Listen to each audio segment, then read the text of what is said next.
Hello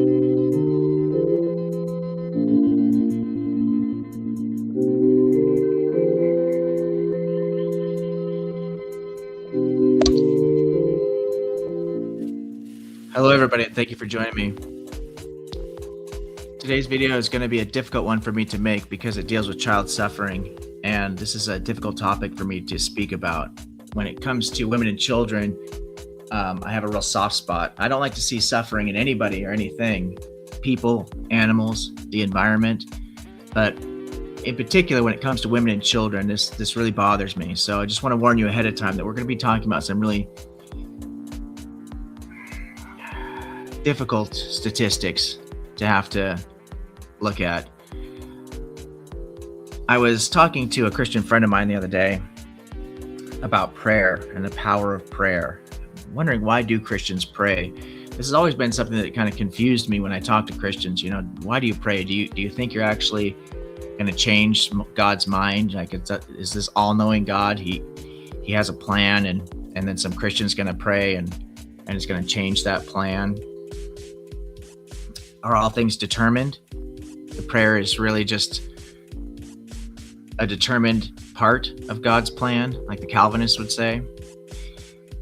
In having this conversation about prayer and the power of prayer with my friend, it occurred to me that the Christians are stuck in a trilemma, right? So to figure this out, what you could do is you could basically make a truth table. You've got three options.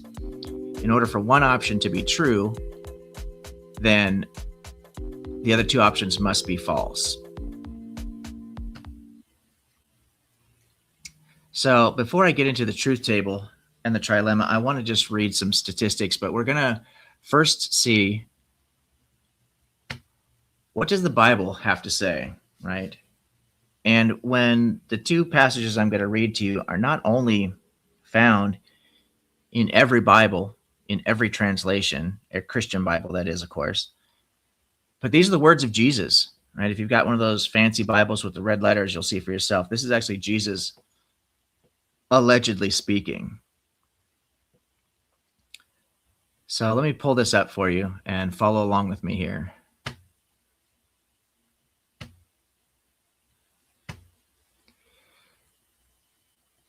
This is in Matthew. I believe this is in chapter 17. We're going to be looking at verse 20. Jesus said to them, just for some background on this story here. So this is regarding casting out the demons, and the disciples couldn't figure out why they couldn't cast out the demons, but Jesus could. And Jesus said to them, "Because of your little faith, for truly I tell you, if you have faith the size of a mustard seed, you will say to this mountain, 'Move from here to there,' and it will move, and nothing will be impossible for you." Here again, this is Jesus talking in Matthew chapter 21, verse 21. This is the parable about Jesus and the fig tree. Jesus replied, "Truly I tell you, if you have faith and do not doubt, not only can you do what was done to the fig tree, but also you can say to this mountain, 'Go, throw yourself into the sea,' and it will be done. If you believe, you will receive whatever you ask for in prayer." Those are the words of Jesus, but I want to show you guys some statistics here about child suffering. Approximately 6 million children under 15 die each year, which translates to about 16,000 deaths every day. This statistic highlights the significant impact of child mortality on global health. Starvation and severe malnutrition remain a major global health crisis despite sufficient global food production. According to recent data, 9 million people die annually due to hunger-related causes, with a significant proportion being children under the age of 5.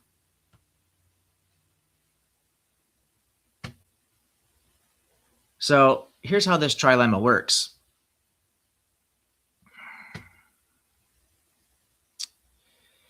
You have three options.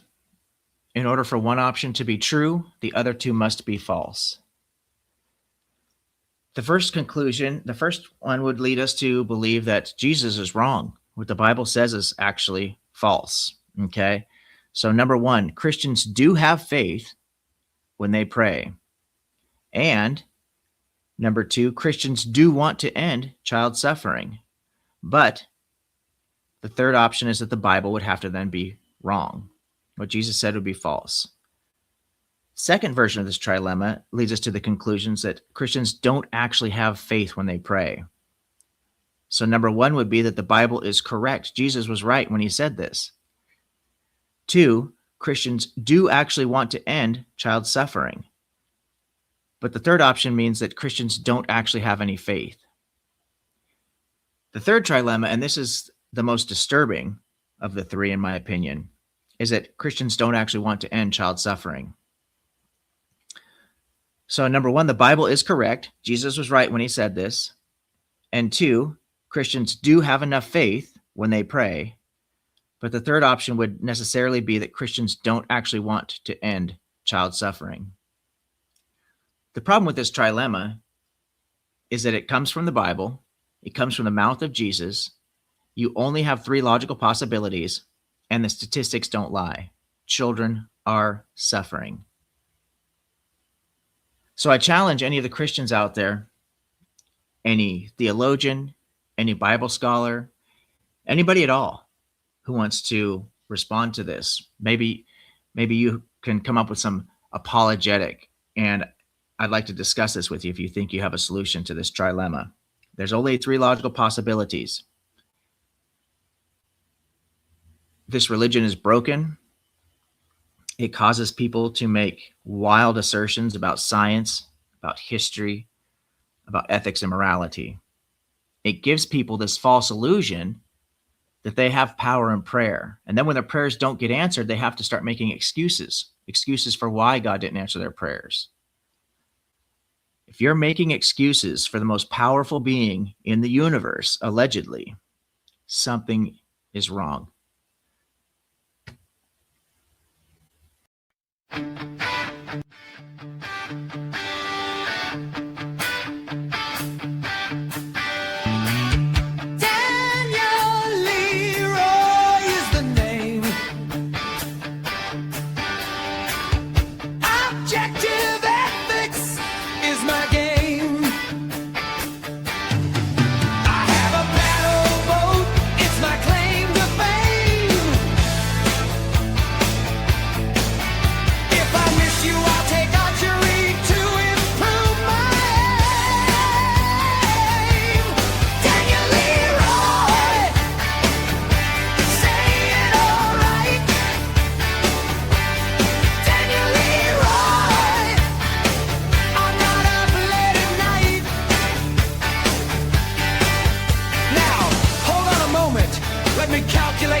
Channel.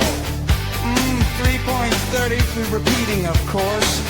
That's better than I've done before. And Deacon Brendan, Willard, what do you do? Yeah, to the deep and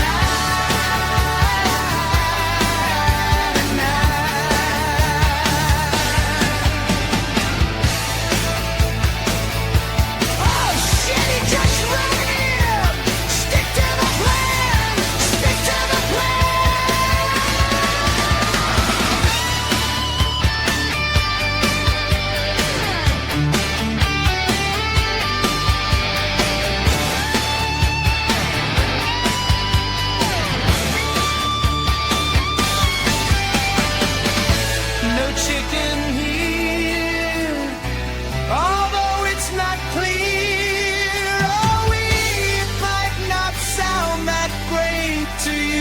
Just wait, objective ethics will be on your plate.